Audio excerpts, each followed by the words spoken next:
무려 430년 동안의 종살이를 마치고 이제 하나님의 선민이었던 이스라엘 백성들은 출애굽을 하게 되었습니다. 당시 출애굽을 했던 이스라엘 백성들은 남자 장정만 60만 명이었다고 전해져요. 자, 남자 장정만 60만 명이었다라는 것은 이제 부녀자들과 어린 아이들까지 포함하면 최소로 잡아도 약 200만 명이 넘는 대인원입니다. 자, 그런데 이 대인원이 출애굽을 했어요. 출애굽을 하자마자 진퇴양난에 놓이게 되었습니다. 그게 무슨 말이냐? 앞에는요 홍해가 있는 거예요. 바다가 있습니다. 뒤에는 이제 바로와 그의 군사들이 말을 타고 막 달려오고 있었습니다. 이스라엘 백성들을 죽이고자 함이었죠. 따라서 백성들의 입장에서는 이러지도 못하고 저러지도 못하는 진퇴양난이었다라는 거예요. 이리 가도 죽고 저리 가도 죽는 것입니다. 자, 그런데 우리네 인생 역시 이런 진퇴양난과 같은 상황을 만날 때가 있죠. 그 결과 전혀 예상치 못한 상황을 만나서 앞이 막막할 때가 있습니다. 마치 오늘의 말씀의 제목처럼 말이죠. 물론 한 치 앞을 내다보지 못하는 것이 저와 여러분들의 인생이라고는 하지만 막상 내가 그런 상황에 놓인다고 치면 결국 두려움과 불안해서 헤어나갈 수가 없어요. 이런 진퇴양난과 같은 상황은 가정에서, 직장에서, 사업장에서, 학교에서, 심지어 교회에서 또 삶의 전반에서 예고도 없이 찾아오고 있습니다. 자, 그것도 건강, 업무, 관계, 재정, 학업 등 정말 다양한 문제로 찾아오죠. 물론 이런 상황이 모든 사람에게 동일한 강도로 찾아오는 것은 절대로 아니에요. 하지만 분명한 것이 있는데 그것은 바로 무엇이냐면 비록 정도의 차이가 있고 강도의 차이가 있더라도 성도를 포함하여 누구든지 이런 상황을 만나게 된다라는 것입니다. 한번 여러분들이 곰곰이 생각을 해보세요. 출애굽은 당시 하나님의 백성들이 출애굽을 하지 않았습니까? 자, 그런데 누구의 여러분 말씀에 순종해서 출애굽을 한 거예요? 하나님의 말씀에 순종해서 모세라는 지도자를 따라서 백성들이 출애굽을 한 것입니다. 자, 그런데 하나님의 백성들조차도 진퇴양난을 만나듯이 저와 여러분들이 교회를 다니고 신앙생활을 하더라도 위기가 삶 속에서 찾아온다라는 것이죠. 저는 그런 생각을 가끔가다 해봐요. 야, 교회 다니는 순간 모든 문제가 다 사라진다. 예? 염려도 없고 걱정도 없고 근심도 없고 모든 문제가 그냥 잘 풀려요. 자, 그러면 전도하지 않아도 아마 미어 터질 거예요. 교회마다 사람들이, 불신자들이 문제가 생길 때마다 다 교회 올 겁니다. 그렇지만 우리 주님은 그런 방식으로 일하시는 분은 아니라는 거예요. 자, 그렇다면 혹시 이런 상황을 여러분들이 이미 경험하셨다면, 진퇴양난의 상황, 앞이 캄캄하고 막막한 상황을 이미 경험하셨다면 여러분들은 어떻게 이겨내셨습니까? 자, 이스라엘 백성들이 가장 소중하게 여기는 다윗, 지난주에도 우리가 잠시 살펴봤지만 이 다윗은 30세의 왕이 되어서 약 40년간 통치하게 되었습니다. 헤브론에서 7년 6개월 동안 유다를 다스렸고 예루살렘에서 33년 동안 온 이스라엘과 유다를 통치하게 되었죠. 그리고 그의 뒤를 이어서 그의 아들 솔로몬이 통일 이스라엘을 다스리게 되었습니다. 하지만 솔로몬 사후 너무나도 안타깝게 이스라엘은 북쪽의 북이스라엘과 남쪽의 유다로 갈라지게 됩니다. 분열하게 돼요. 바로 솔로몬의 신하였던 느밧, 그의 아들이었던 여로보암이 왕을 배신하고 북쪽 10지파를 규합해서 스스로 왕이 되어버렸기 때문이에요. 한마디로 여로보암은 자기 주인을 배신하고 남봉꾼과 시정 잡배들을 모아서 마치 힘을 가진 자처럼 행동했습니다. 그럼에도 불구하고 당시 현직 왕이었던 솔로몬의 아들인 르호보암은 이런 여로보암을 당해낼 재간이 없었죠. 그래서 결국 북이스라엘은 여로보암이, 남유다는 르호보암이 다스리게 되었습니다. 남유다의 르호보암이 이제 세월이 흘러서 죽었습니다. 이제 그의 아들이었던 아비야가 왕위에 오르게 되었는데요. 하지만 이렇게 왕위가 교체되는 위기의 순간에 여러분, 왕위가 교체되는 위기의 순간, 이렇게 정권이 바뀌거나 이제 아버지에서 아들로 이어지는 이런 상황이면 나라 전반적으로 위기라고 말할 수 있지 않습니까? 리더십의 교체이기 때문에 이런 위기의 순간에 바로 여로보암이 무려 80만의 대군을 이끌고 아비야를 공격하려고 남유다를 앞뒤로 포위해 버렸어요. 하지만 이런 상황에서도 아비야는 그의 아비였던 느호범과 마찬가지로 제대로 된 리더십을 발휘하지 못했죠. 자, 그랬기에 급히 나라에서 싸움에 유능한 40만 군사를 모았지만 잘 훈련된 여로보암의 80만 대군을 막아내기에는 역부족이었습니다. 여러분, 당시는 고대 사회였습니다. 고대 사회의 전투는요, 비행기로 미사일로 싸우는 시대가 아니죠. 그 당시 여러분 사회는요, 싸움은요 육박전입니다. 육박전. 따라서 여러분 생각을 해보십시오. 숫자가 중요해요. 군사 숫자가 너무나 중요합니다.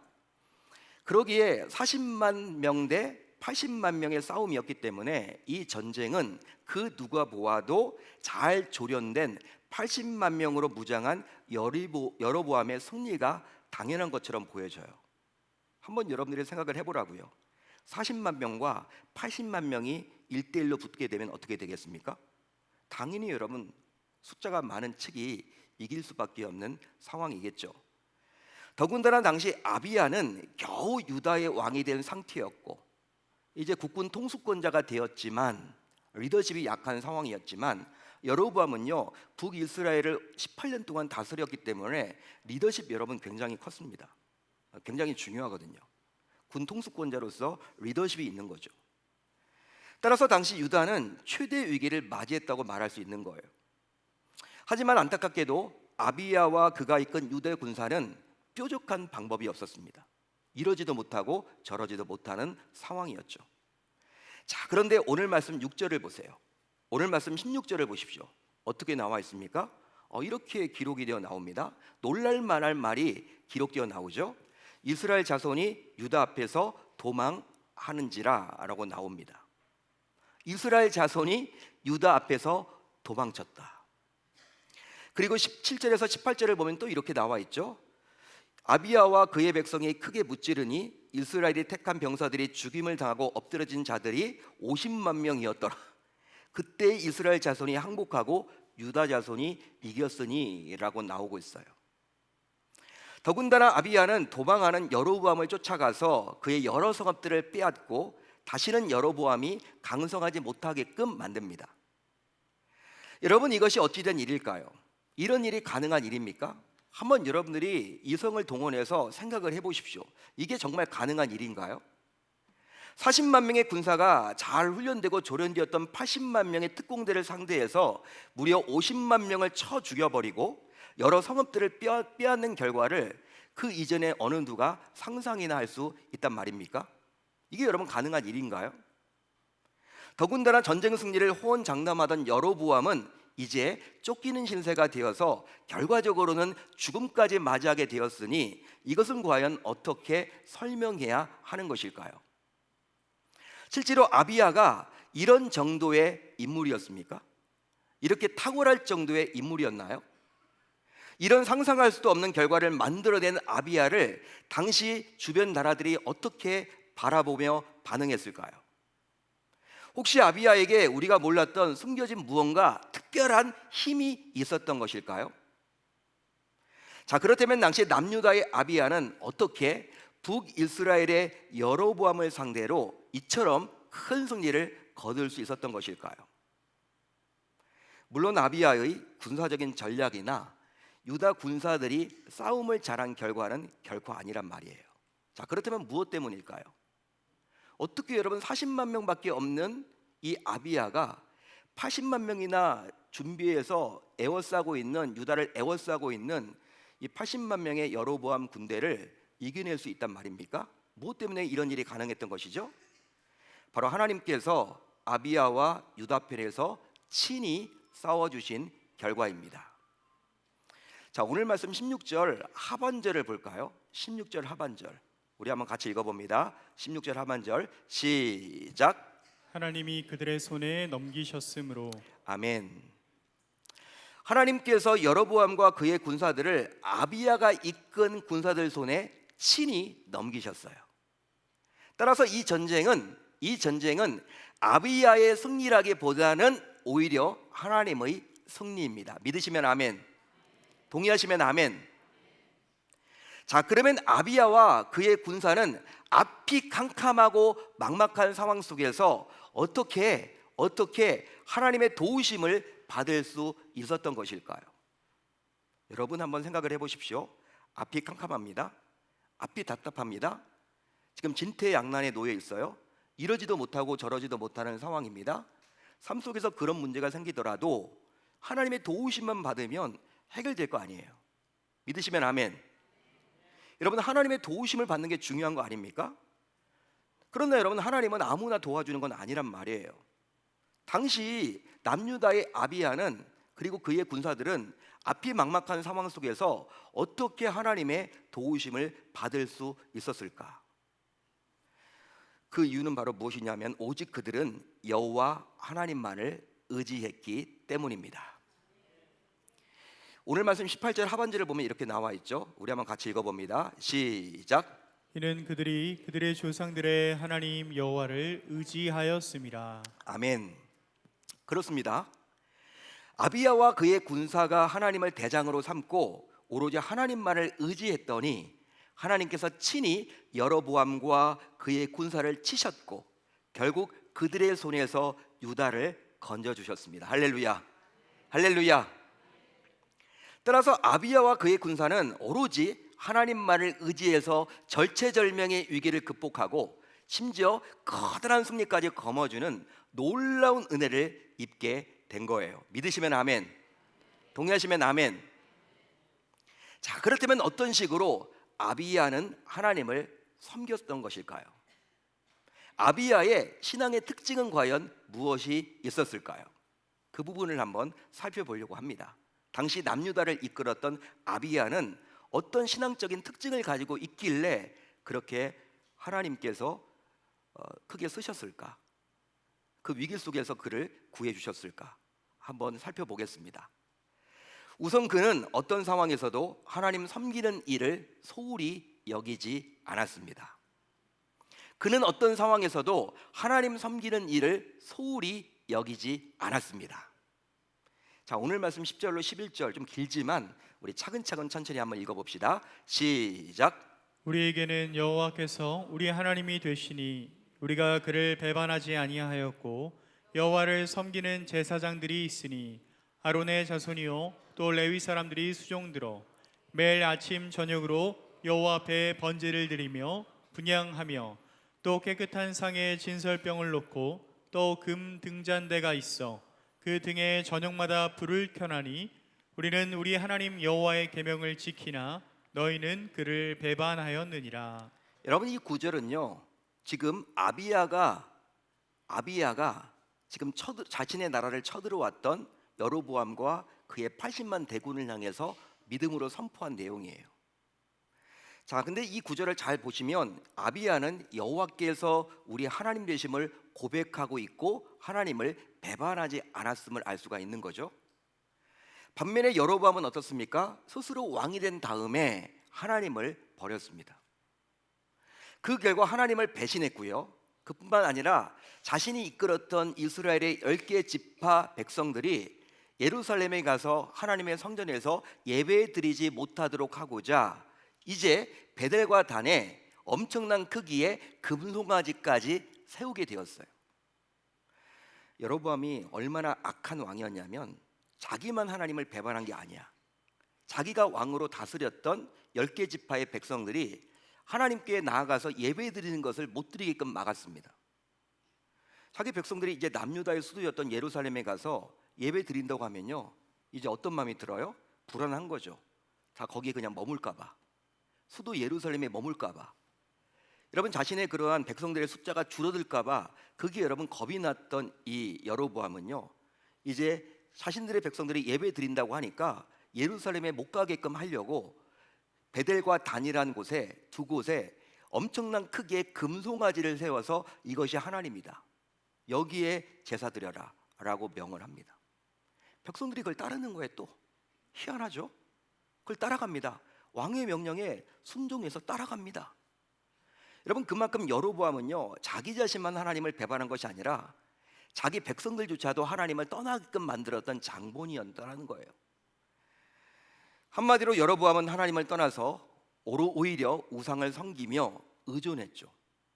그래서 이제 그는 자기와 자기 군대의 힘에만 의존했습니다. 하지만 아비야는 어땠을까요? 어떤 형편에서도, 어떤 처지에서도, 어떤 상황에서도 하나님 섬기는 일을 소홀히 여기지 않았어요. 실제로 그는 아비였던 르호보암처럼 힘도 없고 환경도 따라주지 않았지만 하나님을 향한 신앙과 섬김을 소홀히 여기지 않았다라고 솔직히 고백을 해줍니다. 할렐루야, 할렐루야. 그게 바로 아비야의 신앙이었어요. 자, 그래서인지 그는 매일 아침과 저녁으로 여호와 앞에 번제를 드리고 분향을 했죠. 또 깨끗한 상에 진설병을 놓았습니다. 더하여 금 등잔 때에 저녁마다 불을 켰어요. 그뿐 아니라 여호와의 계명을 지키고 바른 신앙을 유지했죠. 믿으시면 아멘, 동의하시면 아멘. 이게 바로 아비야의 신앙의 모습입니다. 또 있습니다. 그는 감당하기 힘든 위기를 만나자 하나님을 더욱더 강하게 의지했습니다. 오늘 말씀 12절을 볼까요? 우리가 한번 천천히 읽어봅니다. 12절 시작. 하나님이 우리와 함께하사 우리의 머리가 되시고 그의 제사장들도 우리와 함께하여 전쟁의 나팔을 불어 너희를 공격하느니라. 이스라엘 자손들아, 너희 조상들의 하나님 여호와와 싸우지 말라. 너희가 형통하지 못하리라. 아멘. 여러분, 이 말씀 역시 아비야가 선포한 내용입니다. 그는 80만 적군이 유다를 포위하고 조여드는 숨막히는 상황 속에서도 여로보암과 80만 대군에게 그들의 생성이 듣도록 담대히 선포를 했어요. 우리 같으면 80만 대군이 지금 막 옥저이 오잖아요. 여러분, 감쌌어요. 지금 유다를 감싸서 지금 차근차근 막 들어오는 이런 상황 같으면, 우리 같으면 어떤 회의를 하거나 전략을 짜거나 논의를 하거나, 야, 군사를 어떻게 배치를 해, 막 이런 거 여러분 할 텐데, 여러분, 아비야는요, 이 담대함이 어디서 생겼는지 지금 여러분 쳐들어오고 있는 80만 대군 앞에서 막 이 믿음의 선포를 합니다. 우선 어떤 믿음의 선포를 했냐면, 하나님이 우리와 함께 하시며 우리의 머리가 되신다라고 하나님을 자기보다도 앞세웠어요. 또 제사장들이 함께하며 나팔을 불며 영적인 군사들까지도 싸울 것이라고 호소했습니다. 더하여 하나님을 대적하면 그 결과 반드시 망한다라고 선포를 했어요. 이 말은 무슨 말이냐면, 유다를 공격하면 하나님을 공격하는 것과 같기에 결과적으로 너희들이 형통하게 되지 못할 것이라고 믿음의 경고를 당시 여로보암과 그의 80만 대군에게 했던 것이죠. 믿으시면 아멘, 동의하시면 아멘. 그게 바로 아비야의 모습이었어요. 아비야. 더하여 그는 승리하는 순간까지도 하나님을 붙잡았습니다.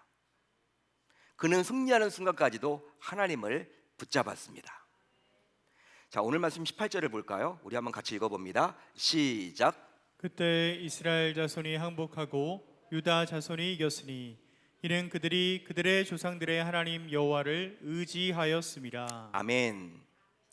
여로보암이 이끈 이스라엘 군단은 무려 50만 명이나 죽었고 결국 항복하게 되고 말아요. 말이 50만 명이지 한번 여러분 생각을 해보십시오. 80만 대군은요, 오늘 말씀 우리가 읽지 않았지만 앞부분을 보게 되면 다 어떤 사람이냐, 용맹한 사람이었다, 강한 군사였다, 용사였다, 강한 용사였다라고 나와요. 정확한 표현은 강한 용사였다. 이 말은 뭐냐면 특공대라는 말이에요. 특공대, 일반 군사가 아니라는 거예요. 싸움꾼이라는 뜻이에요. 전쟁하면 이분들은 일당백이라는 의미예요. 근데 그 80만 명 가운데 50만 명이 죽어버렸어요. 여러분, 이렇게 되면요, 승기는 이제 누가 잡은 거예요? 승기는 누가 잡은 겁니다? 아비야가 이끈 남유다 40만 명이 잡은 거죠. 보통 그 정도 되면요, 아, 이제 전쟁 끝났다, 전쟁 이겼다라고 해서 여러분 그냥 풀어 헤칠 거란 말이에요. 샴페인을 터뜨릴 거란 말이에요. 그런데 이들은 어떻게 했습니까? 50만 명이 죽고 결국 항복까지 했는 이런 상황 속에서도 아비야와 그가 이끈 유다 군사들은 영적인 끈을 놓지 않아요. 즉 승리하고 있는 순간에도 하나님을 결코 놓치지 않았습니다. 한마디로 승리하고 있는 것에 취해서 교만하거나 자만하지 않았다라는 거예요. 따라서 아비야는 끝까지 하나님을 붙잡았습니다. 믿으시면 아멘, 동의하시면 아멘. 그게 바로 아비야였습니다. 여러분, 그 결과 하나님께서는 여로보암을 치셨고 결국 여로보암은 죽게 돼요. 반면에 아비야는 어떻게 됩니까? 점점 강성하게 되었고 심지어 자녀들이 잘 되는 복을 누리게 됩니다. 실제로 그의 사후에 그의 아들이었던 아사라는 사람이 왕이 되는데, 이 아사는 하나님께서 인정해 주셨던 몇 안 되는 남유다의 왕으로 기록이 돼요. 여러분, 남유다의 왕들이 다 하나님으로부터 인정받았던 건 아닙니다. 다윗의 길로 가지 못한 자들이 많았어요. 그런데 이 아비야는 그 아들을 여러분 잘 두었던 것 같아요. 아사가 여러분 정말 잘 됐는데 자기보다도 훨씬 잘 됐어. 하나님께서 정말 인정해 주셨어. 그런 왕이 되었는데, 이렇게 잘 될 수 있었던 것은 아비야가 하나님을 온전히 의지했기에 하나님께서 부어주신 복이기 때문인 거예요. 할렐루야, 할렐루야. 사랑하는 성도 여러분, 북이스라엘의 왕인 여로보암은 정말 인간적으로 볼 때 모든 것을 당시 갖춘 자였습니다. 어떤 의미에서 볼 때 매력적인 인물이에요. 일당백인 큰 용사 80만 명을 갖추었습니다. 일당백인 큰 용사 80만 명을 갖추었고 18년 동안 왕위 있었기 때문에 노련한 리더십을 가지고 있었고, 심지어 유다군을 완전히 포위할 수 있는 이 전략가였습니다. 똑똑했습니다. 실력을 가지고 있었어요. 한마디로 그는 유능한 군사와 완벽한 리더십과 탁월한 전략까지 이 삼박자가 되어서 정말 모든 것을 다 갖춘 왕이었어요. 따라서 이 정도면 그가 무조건 이 전쟁에서는 승리를 거둬야 하는 거예요. 이 전쟁은 여러분 그냥 전쟁학자나 역사학자들이 보면요, 이 전쟁은 무조건 여로보암이 이길 거다, 다 거기에 여러분 다 돈을 걸 거란 말이에요. 다 입을 맞출 거란 말이에요. 역사학자들이 보더라도, 전쟁학자들이 보더라도. 왜? 모든 것을 갖추었기 때문에 당시에. 하지만 결과는 어떻게 되었습니까? 그는 처절하게 실패하고 말죠. 자, 그렇다면 여로보암은 다 이길 것만 같았던 이 전쟁에서 왜 실패하고 말았을까요? 왜 실패하고 말았을까요? 그것은 바로 그는 전쟁에서 이길 모든 조건을 갖추었지만 정작 중요한 하나님을 떠났기 때문입니다. 한마디로 하나님 없이도 모든 것을 해낼 수 있다는 어리석음이 결과적으로 모든 것을 무너뜨렸던 거예요. 그런즉 이 시대를 살아가는 성도인 우리 역시 이런 어리석음을 반복해서는 아니 될 줄로 믿습니다. 하지만 안타깝게도 이런 어리석음을 가지고 살아가는 경우가 얼마나 많습니까? 그게 바로 저의 모습이고 여러분들의 모습 아닌가요? 하나님을 믿는다고 하면서도 어떤 문제가 생겼을 때 여러분 내가 해결하려고 다 하지 않나요? 그게 바로 저의 모습이고 여러분들의 모습 아닌가요? 자, 그래서 어떤 일이 벌어지느냐? 상황에 짓눌려 하나님을 떠나기도 하고 또 상황이 좋아져서 하나님과 멀어지기도 합니다. 여러분, 실제 제가 이제 우리 성도님들이 이제 어떤 사업을 시작하거나 어떤 이게 이제 자영업을 이제 시작하게 되면 제가 이제 초청을 받아서 이제 예배를 드리러 갑니다. 계엄 예배라고 보통 이야기를 하죠. 근데 계엄 예배를 여러분 드리러 갈 때 항상 저는 기도를 정말 많이 하고 가는 것 같아요. 다른 여러분 신방 갈 때도 물론 기도하지만 그냥 개인적인 방문을 하거나 그런 신방보다도 계엄 예배를 갈 때는 항상 제가 더 긴장을 하는 것 같아요. 왜냐하면 제 경험 때문에 그리합니다. 여러분, 계엄 예배를 드리고 이제 막 사업을 시작하는데 그 사업이 여러분 잘 되면 좋잖아요. 진짜 잘 되면 좋잖아요. 근데 여러분, 사업이 무조건 잘 되나요? 목사님 모시고 신방을 했기 때문에 무조건 잘 되나요? 만약 잘 되면요, 제가 인기가 되게 많을 것 같아요. 막 서로 오라고 할 것 같아. 예? 여러분 그렇지만 정말 이게 잘 되는 경우도 있지만 또 잘 안 풀리는 경우들도 있단 말이에요. 여러분 그럴 때 일부 성도들은요 이제 어떤 생각을 갖냐면 목사님 모시고 신방했는데도 별거 없네, 별거 없네, 뭐 이래, 하나님 정말 살아계신 거 맞아? 물론 여러분 신앙이 좀 약하신 분들이, 아직 큰 믿음을 갖지 못한 분들이, 하나님에 대해서 잘 알지 못하는 분들이 그렇게 하겠지만 일부의 성도님들 가운데서는 그렇게 여길 수도 있다는 거예요. 자연스럽게 정말 사업이 어려워지면요 목사님 모시고 신방까지 했는데도 잘 안 되네 라고 하면서 하나님 정말 살아계신 건 맞아 라고 하면서 하나님을 떠나는 경우도 있습니다. 전 그것도 봤어요 여러분. 제가 경험을 해봤습니다.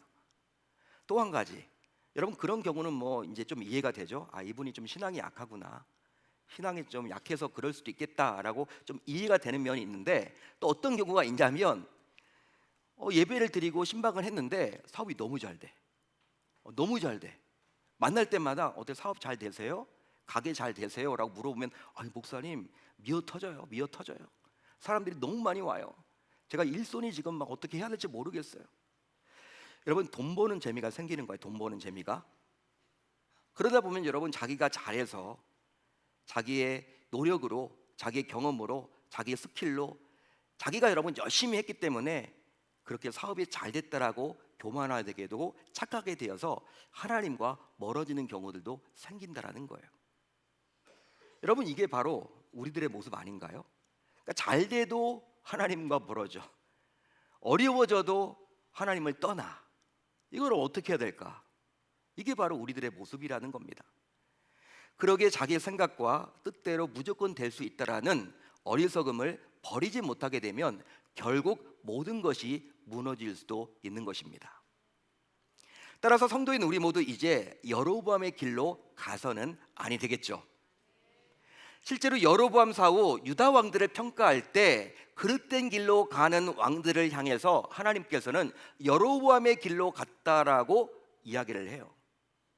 성경을 보게 되면 다윗의 길로 갔느냐, 여로보암의 길로 갔느냐, 하나님은 냉정하게 평가를 해주십니다.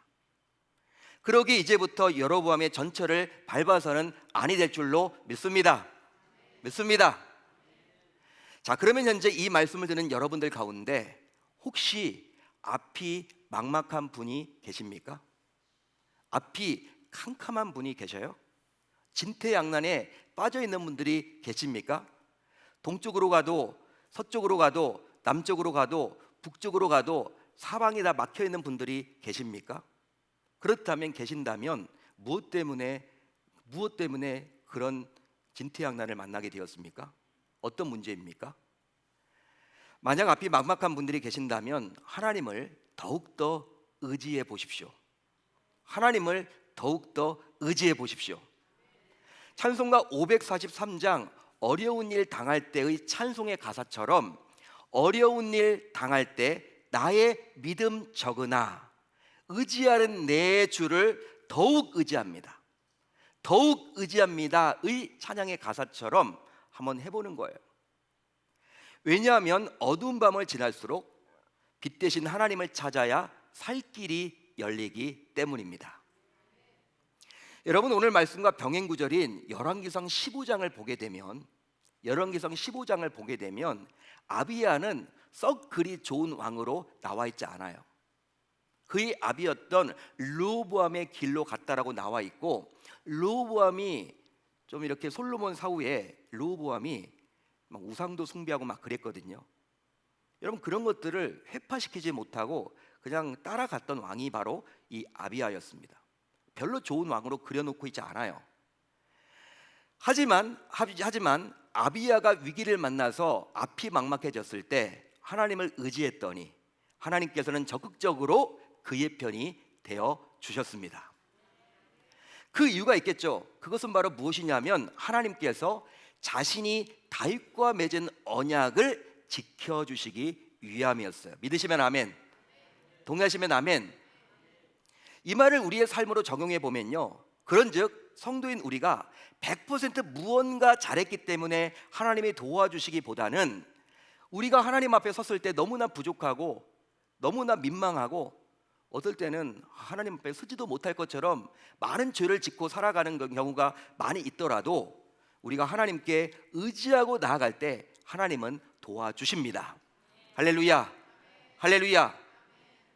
여러분, 우리가 잘났기 때문에, 뭐가 탁월하기 때문에, 정말 100% 깨끗하기 때문에 하나님이 딱 보고 나서 우리를 그렇게 도와주시는 것이 아니라 매일매일 우리가 반복적으로 죄를 짓고 또 하나님 앞에 민망하는 경우도 많이 있고 하나님의 마음을 아프게 하는 경우들도 있지만, 아비야처럼 어떤 위기를 만나고 앞이 캄캄해지고 막막해지더라도 하나님을 의지할 때 그 하나님은 다윗과 맺은 그 언약 때문에 그 아비야를 구해 주셨고 살 길을 열어 주셨듯이 예수 그리스도의 보혈의 능력으로 이미 하나님의 자녀가 된 우리에게 희망을 주시고 살 길을 반드시 하나님이 동일하게 지금도 열어 주신다는 사실을 우리 모두 기억해야만 하는 것이죠.